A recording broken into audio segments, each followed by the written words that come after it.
السلام علیکم. هم پښتون خبرونو سره زم روشنا ضمیر او زم شاه سلیم جان. د ټول ناول وړاندې کوو د نن ورځې مهم خبرونه.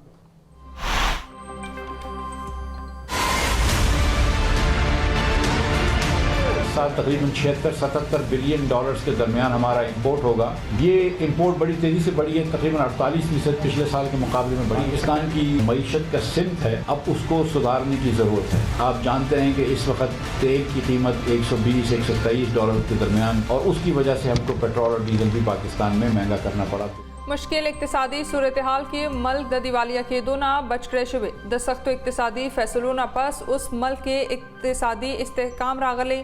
تیر مالی کال کے تجارتی خسارہ 45 ارب روپو تا رسیدلے وا. د برآمداتو پر نسبت درآمداتو کے 43% اضافہ شوے. اقتصادی جائزہ نن د خزانے وزیر مفتاح اسماعیل پیش کرے. حکومت لا د ټول نه وړاندې ګراني کمول پکارو. موجوده حکومت لسو ورځو کې پټرول او ډیزل 70 روپۍ ګران کړل. تیرو 2 کالو دوران د ټول نه زیاته ترقی شوی. د پخوانی وزیر اعظم عمران خان په اقتصادي سروې د خیالاتو اظهار وایي زرعي پیداوار زموږ په دور کې زیات شوی. آئندہ مالی کال 2022 بجٹ بعد خزانے وزیر مفتاح اسماعیل سبا پیش کوي. آئندہ بجٹ کې د وفاق اخراجاتو تخمینہ 8.8 ارب روپے دا. د وفاق نا صوبو تبا 215 ارب روپے منتقل کی.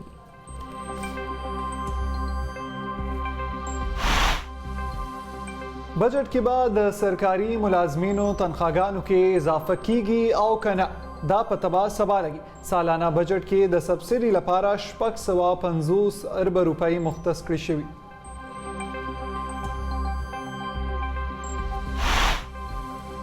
قومی اقتصادی کونسل د راروان مالی کال د پاره د 800 ارب روپو په مالیه د پبلک سیکٹر ډیولپمنٹ پلان منظوری ورکړي.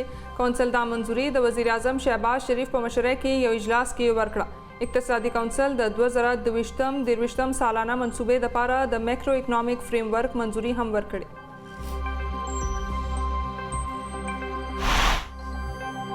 وزیر اعظم شهباز شریف سره د مسلم لیگ نون صوبائی صدر امیر مقام ملاقات. د خیبر پختونخوا ولس ته د ارزان اوړو ورکولو خپل وعده مې پوره کړې ده. د خیبر پختونخوا نورو سیمو ته به هم ارزان اوړه ورکوو. د وزیر اعظم شهباز شریف وینا.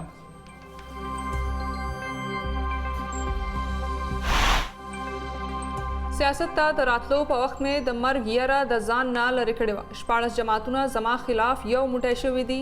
زما خلاف منصوبه بندۍ کوونکي نن پریشان دي. افغانستان، یوکرین او عراق کې د ټول فوجي کاروایانو خلاف یم.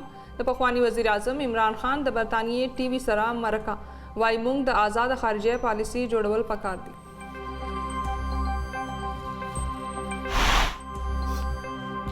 وقت پورا کول نه پس به الیکشن طرف ته ځو. رانا ثناء الله لانګ مارچ کې عمران خان ته تاریخي شکست ورکړی دی. وزیر اعظم شهباز شریف د ولس د تکلیف احساس لري. د مسلم لیگ نون نائب صدر مریم نواز وینا وایي د بجلی د لوډ شیډینګ مسله به حل کولی شي.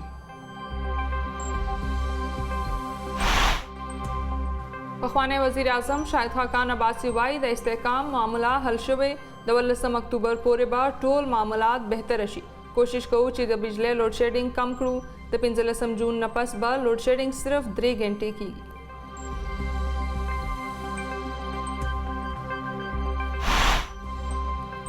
د جماعت اسلامی لخوا په ملک کې د هندوستان حکومت خلاف احتجاجي مظاهرې د هندوستان د جماعت لخوا د پیغمبر اسلام صلی الله علیه و آله وسلم د سپکاوي پر ضد شوي. مظاهرینو د مودي حکومت خلاف سخت ناربازي کړې ده.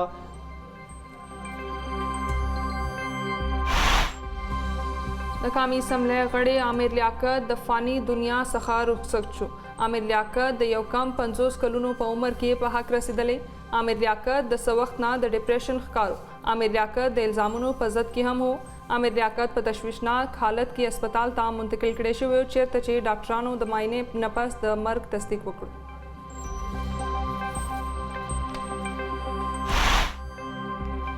دا وزیر اعظم شهباز شریف او بلاول بھٹو زرداری په شمول د نورو سیاسي شخصیاتو لخوا د عامر لیاقت په مرګ د افسوس اظهار. وزیر اعظم شہباز شریف د عامر لیاقت لپاره د مغفرت دعا هم غوښتي. بلاول بټو زرداری وایي د عامر لیاقت د مرګ خبر سره مې زړه ته درد رسېدلی. د اسلام آباد یو مقامی هوټل کې د پاکستان او افغانستان تاجرانو ترمنځ یو غونډه ترسره شوې. پاکستان او افغانستان ترمنځ تجارت کې د اسانۍ پیدا کړی شي. د پاک افغان پوله د 40 غنټو لپاره پرانیستلی شي. د پاکستان او افغانستان تاجرانو غوښتنه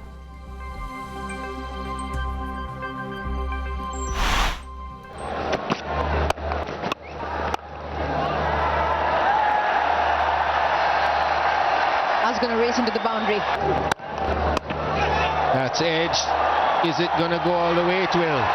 Brings up Rob Azam's 50.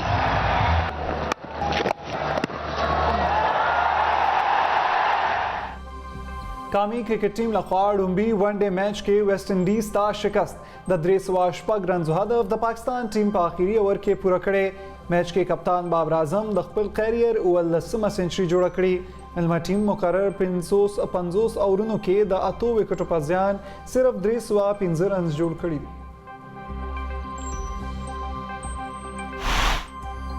او د ملک میدانی علاقوں کے بعد نن سخت گرمی ہوئی. بالائی خیبر پختونخوا، گلگت بلتستان اور کشمیر زن علاقوں کے د شپې په وخت د باران امکان. د موسمیاتو محکمې وینا وینن زیات نه زیات درجه حرارت جیکب آباد، دادو او لاڑکانہ کې یو کم 50 ډگری سینټیګریډ ریکارډ کړی شو.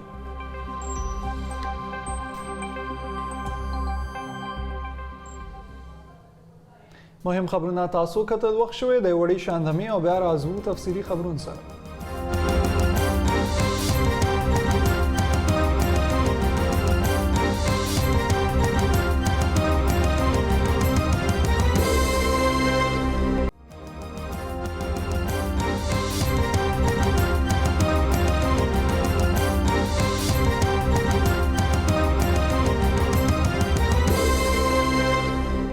هم پښتون اوس وړاندې کو تفصیلی خبرونه. حکومت د تیر مالی کال اقتصادي جایزه کړې ده. د کوم مطابق چې مشکل اقتصادي صورتحال کې ملک د دیوالیه کېدو نه بچ کړی شوی دی او د سختو اقتصادي فیصلو نه پس اوس ملک کې اقتصادي استحکام دی. اقتصادي جایزه نن مازدیګر د خزانه وزیر مفتاح اسماعیل په یو تقریب کې پیش کړه. احسن اقبال، خرم دستگیر خان او نور وفاقي وزیران هم په دې موقع موجود. مفتاح اسماعیل ویل چې تیر مالی کال کې تجارتي خساره 15 ارب ډالر ته رسیدلی ده. هغه ویل چې د اقتصادي ترقۍ شرح 5.9% وه، خو بیا هم ملک د جاري اکاونټ خسارې او د قرضو ادایګو کې مشکلاتو سره مخ و. د خزانې وزیر ویل چې د برآمداتو په نسبت درآمداتو کې 3% اضافه وشوه او درآمدات 70 ارب ډالرو ته ورسېدل. په برآمداتو کې هم 28% اضافه شوې ده، خو د تجارت مجموعي خساره 15 ارب ډالر وه. مفتاح اسماعیل ویل چې د مارچ په میاشت کې د زر مبادله ذخیرو کې 15.6 ارب ډالر کمی راغلی او دا وخت د ذخایر 9.7 ارب ډالر دي. هغه ویل چې را روان څو ورځو کې به د چین لخوا 2.4 ارب ډالر ملاو شي چې ورسره به د زر مبادله ذخایر 12 ارب ډالرو ته ورسیږي. هغه ویل چې په 2018 کال کې ملک کې براه راست نهرني سرمایه کاری 2 ارب ډالر وه، خو اوس دا 1.25 ارب ته راکوز شوې ده. ہمارا ایوریج ڈیفیسٹ جو تھا وہ 1650 ارب روپے کا ڈیفیسٹ تھا. اس سال پی ٹی آئی کا ڈیفیسٹ تقریباً 5000 ارب روپے کا ہوگا، جو ہمارے ڈیفیسٹ سے 3 گنا سے بھی زیادہ ہے. پونے 4 سالوں میں خان صاحب نے جتنا قرضہ لیا ہے تقریباً 20,000 ارب روپے. لیاقت علی خان صاحب سے لے کر ناصر الملک تک جتنے بھی 19 وزیر اعظم آئے ان سب نے مل کر جتنا قرضہ لیا تھا 71 سالوں میں، اس کا 80% قرضہ خان صاحب نے پونے 4 سال میں لیا. اس سال ہم 3100 ارب روپے سے زیادہ کی ڈیٹ سروسنگ کریں گے اور اگلے سال ہم 3900 ارب روپیہ آپ لوگ خرچ کریں گے سود کے اوپر. سابقہ وزیر اعظم او د تحریک انصاف چیئرمین عمران خان ویلی دی چې داغه د حکومت په وخت پاکستان ډیر په تیزی سره ترقی په لار روانو. د خزانه وزیر مفتاح اسماعیل لخوا نن میډیا ته پیش شوی د اقتصادي جایزې په جواب کې عمران خان ویل چې داغه په حکومت کې بیروزګاری ډیره کم شوی و. هغه ویل چې بهر ملکونو کې ډیره پاکستانیانو داغه په حکومت کې 1.5 ارب ډالر زر مبادله را لګلې و. روزگار ہے. ورلڈ بینک کی سروے ہے کہ سارے بر صغیر میں جس میں سب سے زیادہ روزگار پیدا ہوا اور پچھلی گورنمنٹ سے زیادہ وہ ہمارے دور میں تھا. انہوں نے 30 سال ملک میں حکومت کی کوئی بڑی ڈیم نہیں بنائی. हमारा जो सारा डैम्स का प्रोजेक्ट है वो अब खतरे में चला गया है। पैसा चाहिए बनाने के लिए, फॉरेन एक्सचेंज हमारे पास है नहीं, गवर्नमेंट की खुद रेटिंग नीचे चली गई है। जब से ये हुकूमत आई है सारी तनकीद हमारे ऊपर हुई 3.5 साल में कि जी इन्होंने महंगाई कर दी, लोगों को माशी कत्ल कर दिया महंगाई करके, महंगाई मार्च भी कर दी कि जी महंगाई मार्च करके गवर्नमेंट गिराओ, लोगों का बहुत बुरा हाल है, किधर है आप पाकिस्तान। और हमें बड़ा बुरा भला कहा गया। हमारे 3.5 साल में जो पेट्रोल की कीमत बढ़ी 3.5 साल में वो 55 रुपए लीटर था, और डीजल की कीमत जो बढ़ी वो तकरीबन 50 या 51 रुपए लीटर था। इन्होंने आते साथ ही पिछले 10 दिनों में 60 रुपए लीटर पेट्रोल की कीमत बढ़ाई और 60 रुपए लीटर डीजल की कीमत बढ़ाई। बिजली की कीमत 10 रुपए यूनिट ऊपर बढ़ा दिया इन्होंने। अभी जो लोगों को पता चलेगा कि महंगाई होती क्या है, हमने बिजली की कीमत 4 रुपए यूनिट कम कर दी। कैसे की? हमने और जगह से पैसे निकाले, हमने अपनी इकोनॉमी को रीएडजस्ट किया। हमें पता था कि इससे प्रेशर पड़ेगा, लेकिन प्रेशर लिया हमने IMF का। हम वो गवर्नमेंट है जिसकी लीडरशिप का जीना मरना पाकिस्तान है। ये वो लोग हैं जिनके अरबों डॉलर बाहर पड़े हुए हैं, इनके लीडर्स बाहर बैठे हुए हैं। कम शेब ग्रानी की और कम बारजानी की दा फैसला बा सबा की वफाकी बजट बा सबा उड़ान दिखीगी। वल्लस द नवी हुकूमत सखा डेरे हिले लरी मोटर इलेक्ट्रॉनिक्स मोबाइलना और नूर शान बा अरजानी की और कग्रानी की बा फैसला सबा हुकूमत बा खुराकी सीजनों के सुमरा रियायत कवी तनख्वाहगाने और पेंशन के बाद सुमरा ज्यातवाले रावली हर सोग द नवी बजट पर इंतजार दे परवान मालिकाल के ग्रानी 43% शरनमूश 5% और तिजारती खसारा 3 अरब डॉलर अदा द रातलुन की माली काल लपारा द शरनमू हदफ 15% टाकल शवे। वफाकी तरक्याती बजट के द 8,895 अरब रुपए मुख्तस कवलो तजवीज़ मंजूर शवे। यौ ख्वा उलस प आमदन के द इजाफे प तमदे नुबल ख्वा द सुप्रीम कोर्ट और हाई कोर्ट द जजानो प तनख्वाहगानो और आला अदलिय अलाउंस के द बजट न उड़ान दे इजाफा शुविदा। तफसीलात मुताबिक द सुप्रीम कोर्ट और हाई कोर्ट द जजानो प तनख्वाहगानो और आला अदलिय अलाउंस के 10% इजाफा शुवी। सदर मुमलिकत डॉक्टर आरिफ अलवी द वज़ीर आज़म पर एडवाइस तनख्वाहगानो के द इजाफे मंजूरी वर्कड़ी था। सदर आरिफ अलवी द दी एडवाइस मंजूरी द आइन आर्टिकल 215 आंदे वर्कड़ी। कामी इक़्तिसादी कौंसिल द रारवान मालिकाल लपारा द 800 अरब रुपू पमालियत the public sector development plan मंजूरी वर्कड़ी दा। कौंसिल दा मंजूरी द वज़ीर आज़म शहबाज शरीफ पर मशरे इस्लामाबाद के पखपल इजलास के वर्कड़ा इजलास के दरारवान मालिकाल द पारा द 15% तरक्के द हदफ मंजूरी हम वर्कड़ेशवा और अहद सरगंद करो चिदा हदफ बाश 5% ता उरसवी। कौंसिल द ज़रात द पारा द 3.9% सनत द पारा द 5.9% और द खिदमात द शोबे द पारा द 5.1% तरक्के द हदफ मंजूरी वर्कड़े। इक़्तिसादी कौंसिल द 2022 सालाना मनसूबे द पारा द मैक्रो इकनॉमिक फ्रेमवर्क मंजूरी हम वर्कड़े। द इजलास गडून कौन को फैसला उकड़ा चिरारवान मालिकाल के बाद द तरक्याती बजट 70% पर आरवानो स्कीमों खर्च कवलिशी और बाकी 30% बा पर नवे प्रोजेक्टों लगवलिशी। पदे मौका पखपल तकरीर के वज़ीर आज़म शहबाज शरीफ हुए चे कामी इक़्तिसादी कौंसिल कम के चे द सलोर वाणु सूबो नुमाइंदगान मौजूद हुई द कौमी यौवाली अलामत दे और द दगे गट मकसद कामी हम आहंगी मजबूत बल्दी। शहबाज शरीफ हुए चे द मौजूदा हुकूमत द तरक्याती चौकाट गट मकसदूना द समाजी बहबूद यकीनी कवल ज़रात ला वदवर कवल द टेक्नोलॉजी पर बुनियाद वलाड़ इक़्तिसाद कायमवल और द माहौलियात तहफ़्फ़ुज़ यकीनी कवल दी। वज़ीर आज़म शहबाज शरीफ वैली दी चे द खैबर पुख्तनख्वा उलस्ता द अर्जान ओडो वर्कौलो खपला वादा में पूरा करेगा। तफसीलात मुताबिक वज़ीर आज़म शहबाज शरीफ सरा द वज़ीर आज़म सलाहकार अमीर मकाम मुलाकात करे और द मुल्क पर सियासी सूरत हाल खबर अतरी कड़ी दी। वज़ीर आज़म वैल द खैबर पुख्तनख्वा नूर सीमो के बहम द अर्जान ओडो सप्लाई पेलशी मंग प खैबर पुख्तनख्वा के द अतो कलुनो राही से पट्ठप वाला तरक्की जारी सातु। द पाकिस्तान मुस्लिम लीग नून नायब सदर मरियम नवाज शरीफ यो ज़लबिया वहीली दी च मौजूदा हुकूमत बा खपल वक्त पूरा कवी और दागी नपस बा इंतखाबात तरसर की। खबर ऐलान सरा द खबर पर वक्त हुए च इमरान खान तखा मालूम हुआ च दाग हुकूमत रा गुर्जदो वालदे खुदा खल को द धोखा कवलो लपारे द बैरूनी साजिश चगे जोड़े खड़ी हुए। मरियम नवाज वेल च इमरान खान खपल मलगरी वाई च इमरान खान यो पागल सड़े दे। शहबाज शरीफ साहब KPK के आवाम को सस्ता आटा और रिलीफ फराम करने की कोशिश कर रहे हो, और KPK का जो हुकूमत है वो इमरान खान को रिलीफ पहुंचाने की कोशिश कर रही है। ये है फ़र्क। वो सारा कुछ जो है ना वो बनी गाला नहीं, उसका नाम मनी गाला होना चाहिए। ये मनी गाला है, और ये मनी जो है ना सारी जो बनी गाला जा रही थी वो पाकिस्तान के अवाम का टैक्स पेयर का पैसा था। आज भी वो राना सनाउल्लाह साहब रास्ता देख रहे हैं, वो तारीख नहीं दे रहे। उसकी वजह ये है कि पहले तो इनकलाब ने अपनी ज़मानत करा ली, राहदारी ज़मानत, और उसके बाद इनकलाब अब सुप्रीम कोर्ट की तरफ देख रहे हैं कि सुप्रीम कोर्ट से पता चले फिर हम तारीख देंगे। तो मैं मज़म्मत करती हूँ इस चीज़ की कि इदारों को खामखा की गंदी सियासत में अपने घसीटना ये ख़त्म होना चाहिए। इंशाअल्लाह ताला पूरी कोशिश है कि ये जो टर्म है हम पूरी करें और अगले इलेक्शन में हम आएँ। पखवान वज़ीर-ए-आज़म शाहिद खाकान अब्बासी वाई च द इस्तेहकाम मामला हल शबे और द 19 अक्टूबर पूरे बाद टोल मामलात बेहतर शी। मीडिया सरा द खबरों पर वक्त शाहिद खाकान अब्बासी वाइनावा च कोशिश को च द बिजली लोड शेडिंग कम करू और द 15 जून न पस बा लोड शेडिंग सिर्फ 3 घंटे की। हमारी तो हमेशा ये राय रही है कि इस नैब के दायरे को ख़त्म करना चाहिए। नैब की हकीकत इसी से यहाँ होती है कि ना इन केसों में कुछ है और ना ही अदालतें भी मजबूर हैं कि वो क्या फैसले करें, क्या यहाँ पर कार्रवाई हो। चेयरमैन नैब साहब आज घर बैठे हैं, उनसे भी कल इंशाल्लाह ज़रूर सवाल होंगे कि आप यहाँ पर करते क्या रहे हैं, आपके एहसासे क्या हैं।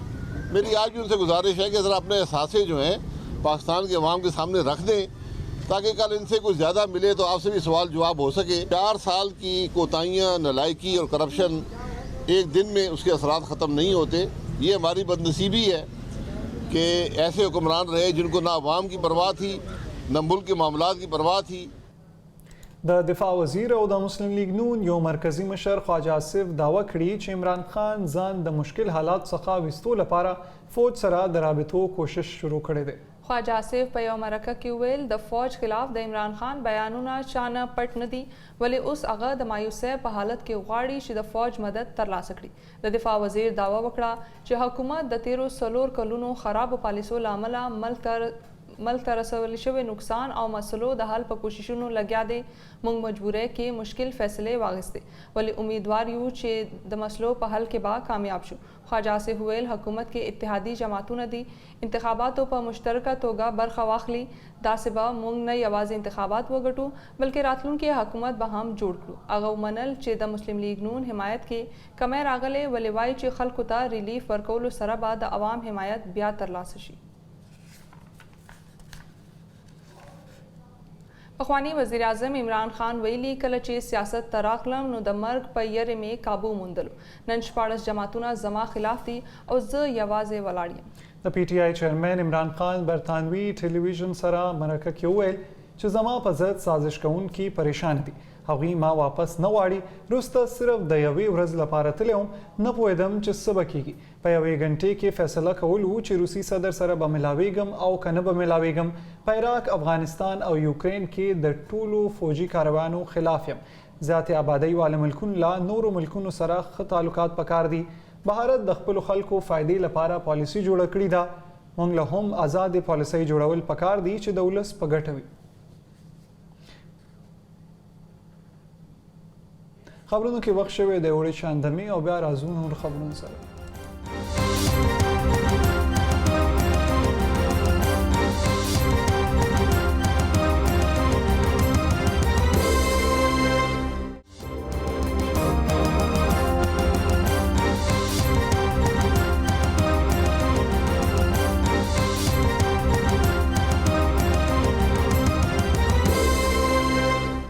پشتوان خبرونو کې شاملو نور تفصیلی خبرونه. صدر ډاکټر عارف الوی د کنفیوشیس انسټیټیوټ کراچۍ 3 چینی استادانو ته د تمغه امتیاز بعد از مرګ ورکولو منظوري ورکړې ده. د ایوان صدر پریس وینګ لخوا د زیارت په ورځ د جاري شوي بیان له مخې د کنفیوشیس انسټیټیوټ کراچۍ هوانګ یوپینګ، تینګ موفانګ او چین سای ته تمغه امتیاز بعد از وفات ورکړی شوی دی. دا درې واړه استادان د اپریل په 26مه نیټه د کراچۍ په تراګر برید کې وژل شوي. دا اعزاز دوی ته د پاک چین ملګرتیا مستحکم کولو او د تعلیم او کلچر په څانګو کې د تعلقات ښه کولو په اعتراف کې ورکړی شوی دی. دا اعزازونه دوی ته د آئین آرټیکل 259 او اعزازات ایکټ کال 1995 لاندې ورکړی شوي. د قومي اسمبلی غړی ډاکټر عامر لیاقت حسین یو کم 50 کلونو په عمر کې د نړۍ څخه سترګې پټې کړې دي. د هغه د مرګ خبر د هغه په کور کې کارکوونکي یو تن څخه ملاو شوی دی. د قومي اسمبلی سپیکر راجا پرویز اشرف لخوا د مرګ تصدیق شوی. رپورټونو تر مخه عامر لیاقت د خراب طبیعت له امله هسپتال ته منتقل کړی شوی و چیرته چې هغه ساه ورکړه. د عامر لیاقت په سوګوارانو کې د هغه زوی او لور شامل دي. عامر لیاقت د ټي وي پروګرام عالم آنلاین رمضان ټرانسمیشن څخه شهرت ترلاسه کړی. عامر لیاقت د جیو ایر وائی پی ټي وي بول او ایکسپریس سره منسلک پاتې شوی و. پخوانی صدر آصف علي زرداری او نورو سیاسي مشرانو د عامر لیاقت د مرګ په اړه خفګان څرګند کړي دي.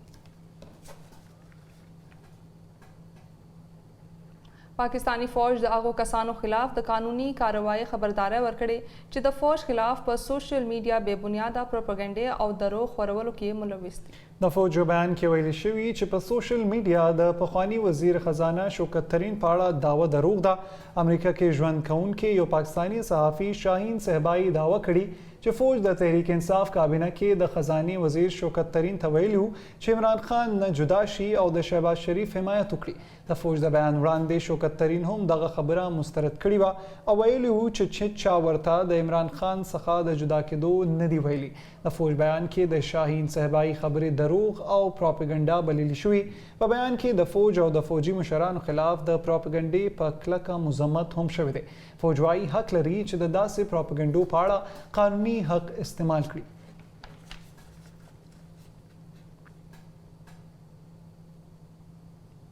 نن د اسلام آباد یو مقامی هوټل کې د پاکستان او افغانستان تاجران ترمنځ یو غونډه ترسره شوې ده. غونډه کې ګډونوالو وویل چې پاکستان او افغانستان ترمنځ تجارت کې اساني پیدا کول غواړي. نو تفصیل د محمد وسیم نه. دا وخت موږ سره د پاکستان او افغانستان جوائنٹ چیمبر اف کامرس اینڈ انډسټري کو چیرمن الکوزی صاحب موجود دی. هغې نه پوښتنې کوو چې د نننۍ غونډې مقصد څه او پاکستان او افغانستان ترمنځ تجارت کې هغې ته څه مشکلات دي. بسم الله الرحمن الرحیم. دغه مشکلات خو بانکي دي زموږ د واردات او صادراتو یا د تجارت په خپل منځ کې چې پاکستان ته موږ د ورځې تقریبا 20,000 ټنه کولا ورکوو، میوه هم راځي، معدن هم راځي، نو او هم د پاکستان نه سیمټ وړو، وریجې وړو، نور غذایي مواد وړو. د دې د پیسو د انتقال چې د افغانستان حکومت په رسمیت نه دی پیژندل شوی، د جهان د طرفه نه بعضې تعذیرات دي، سنټرل بانک بعضې مشکلات ایجاد کړي. په دې باندې د بارټر ټریډ په ارتباط باندې هغه کمیټه چې د دواړو ملکونو په منځ کې جوړه شوې ده، هغه د اتاق تجارت او جوینټ چیمبر د مشرۍ لاندې دایره شوله. د طالبان حکومت چې راغلی دی پر تجارت باندې ډېر اثر لري، ځکه په طالب باندې د امریکې د خوا پابندیانې دي. پر یو شی باید ځلبیر کو پر افغانستان پر تجار پر عام تجار باندې دي، پر طالب باندې پابندیانې. د طالب سره مشکلات امریکا لري، نو چې طالبان راغلي دي بیا د ایکسپورټ په حواله باندې پر کاروبار د دوه ملکو ډېر زیات اثر لیدلی دی. خبره دا دي چې کسی موده مخکې زموږ کوم تجارت و د پاکستان افغانستان باهمي تجارت حجم 2.5 بلین ډالر و. هلته ټول نه غټ مسله دا دی چې د بینکینګ چینل کم دی افغانستان کې، هغه نشته، ډالر دي سره نشته. حالانکه طالبان کم ټایم رالو ډېر ښه اقدامات هم کړي دي، کم مسایل و هغې باندې هم دی هغه کو، چونکې موږ 50 کالونو دا کاروبار دی او موږ ته پته دی چې څه مسایل دي. جی بالکل، د تاجرانو خبرې خو تاسو واورېدې. دی وایي که د پاکستان او افغانستان پولې د 24 غنټو لپاره پرانیستلی شي نو د دواړو ملکونو تجارت ته به وده میلاو شي. د جماعت اسلامي لخوا په ملک کې د هندوستان حکومت خلاف احتجاجي مظاهرې ترسره شوي. مظاهرې د هندوستان د جماعت بیان لخوا د پیغمبر اسلام صلی الله علیه وسلم د سپکاوي پر ضد شوي دي. تفصیلات مطابق په دې احتجاجي مظاهرو کې د جماعت اسلامي کارکنانو په شمول عام ولس هم په ګڼ شمېر کې ګډون کړی. مظاهره کوونکو چې پلیکارډونه په لاسونو کې نیولي وو د مودي حکومت پر ضد یې نارېبازي وکړه. ویناوالو ویل چې د بي جے پي دغه سپکاوی د ټول اسلامي نړۍ احساسات زیانمن کړي دي. ویناوال غوښتنه وکړه چې حکومت دې سمدستي له هندوستان سره ټولې سفارتي اړیکې ختم کړي. مظاهرینو د هندوستان پر ضد سخت ناربازي کړي او د هندوستان جنډې ته هم اور لګولې ده.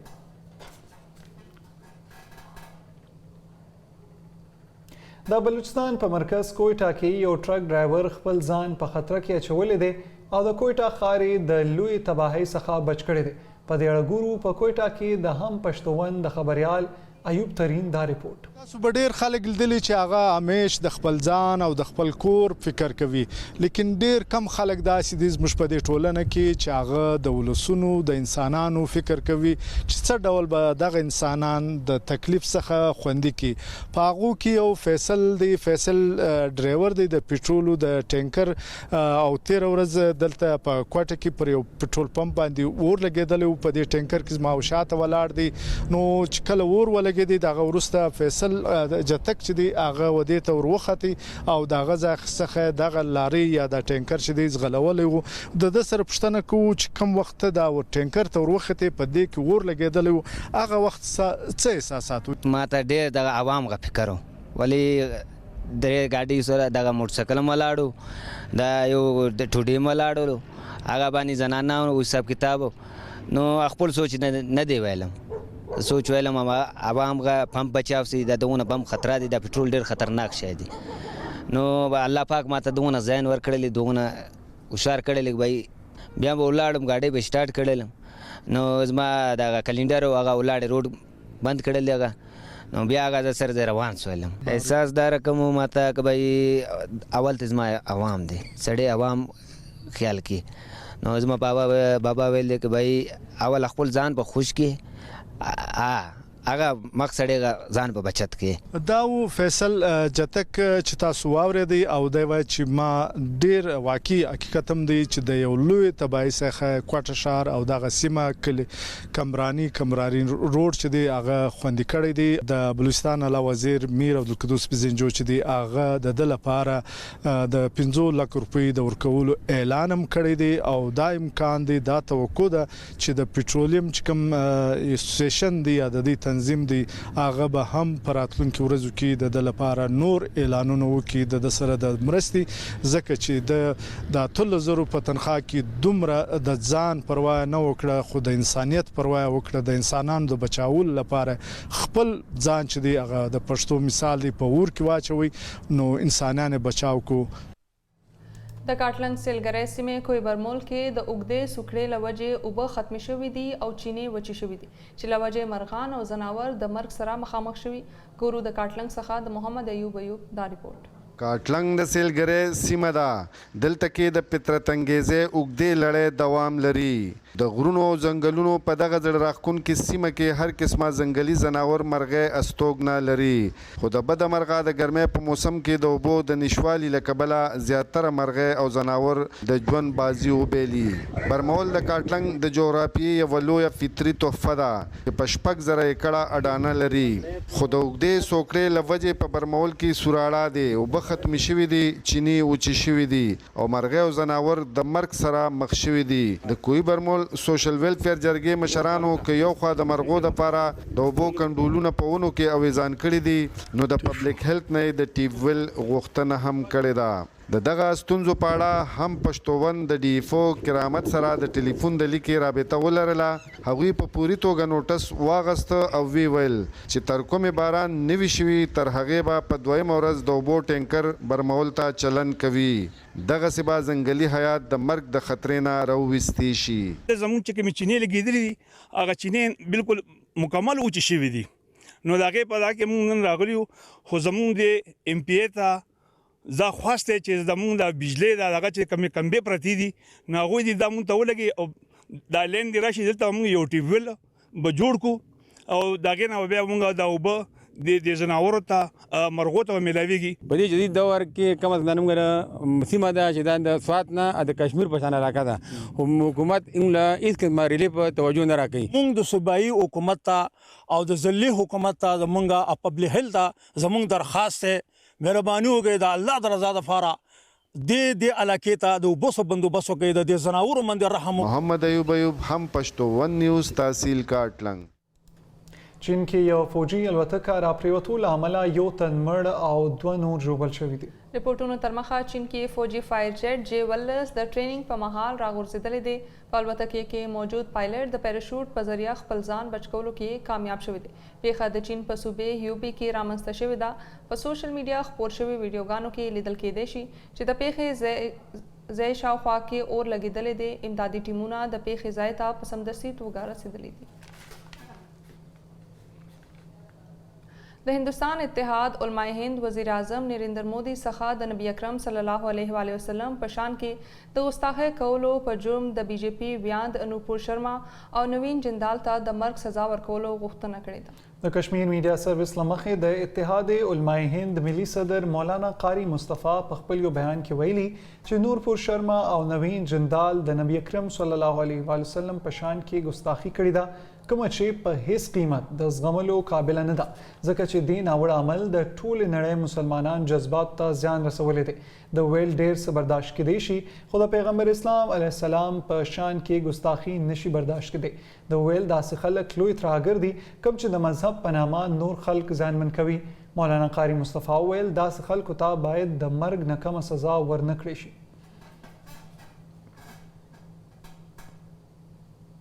بین الاقوامي اټومي ایجنسۍ په ایران تور لګولي چې په خپل 3 اټومي ځایونو کې د یورینیم د علاماتو د موجودګۍ په هکله تر اوسه پورې څه وضاحت نه دی کړی. دا تشویش د بین الاقوامي اټومي ایجنسۍ د بورډ په یو قرارداد کې څرګند شوی دی، د کوم ډرافټ چې امریکې، برطانیې، فرانس او جرمنۍ تیار کړی دی. روس او چین د قرارداد مخالفت کړی دی. د قرارداد په جواب کې د ایران خارجه وزارت په یو بیان کې ویلي دی چې د ایران اټومي پروګرام ډیر شفاف او د پرامن مقاصدو لپاره دی. یوکرین کې جنگ روان دی او یوکرینی او روسي فوجونه په مشرقي سیورادونیسک ښار کې کوڅه په کوڅه جنګیږي. د خبرونو له مخې روسي فوجیان په سیورادونیسک کې په یوکرینی دفاع مرکزونو د درنې توپخانې ډزې کوي. سیورادونیسک د روس پولې سره نږدې په لوهنسک سیمه کې د یوکرین اخیری ښار دی چې لا اوس هم روسیانو نه دی قبضه کړی. د یوکرین صدر ولادیمیر زلنسکي یو ځل بیا د خپل عهد څرګندونه کړې ده چې د مشرقي لونباس او لوهنسک سیمو فیصله به جنگ په میدان کې کیږي. خبرونو کې وخت شوی د لوبو د حال.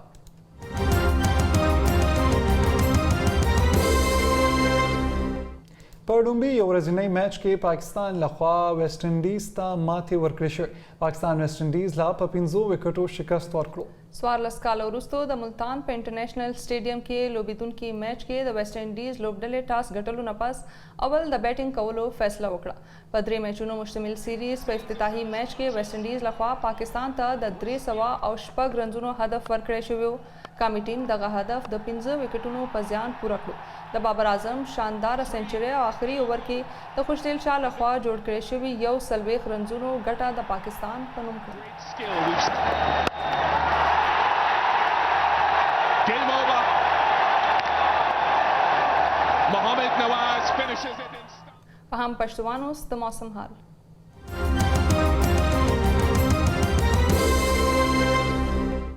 د ملک په زیاتره میدانی علاقو کې به موسم ګرم او وي، خو د خیبر پختونخوا، کشمیر، ګلګت بلتستان، اسلام آباد، خطه پوټهار او شمال مشرقي پنجاب په ځینې سیمو کې د تیز هواګانو سره د باران امکان دی. د موسمیاتو محکمې وینا تر مخه 13 غنټو دوران د ټول نه زیات باران په کالام کې 15 ملي میټره او د ټول نه زیات درجه حرارت په دادو او سیبي کې یو کم 50 ډیګري سنټیګریډ ریکارډ کړی شوی دی. دا د موسم حال د سره د نن ورځې خبرونه پای ته رسي. نورو تازه خبرونو لپاره تاسو زموږ هم پښتون سوشل میډیا باندې کتئ شئ.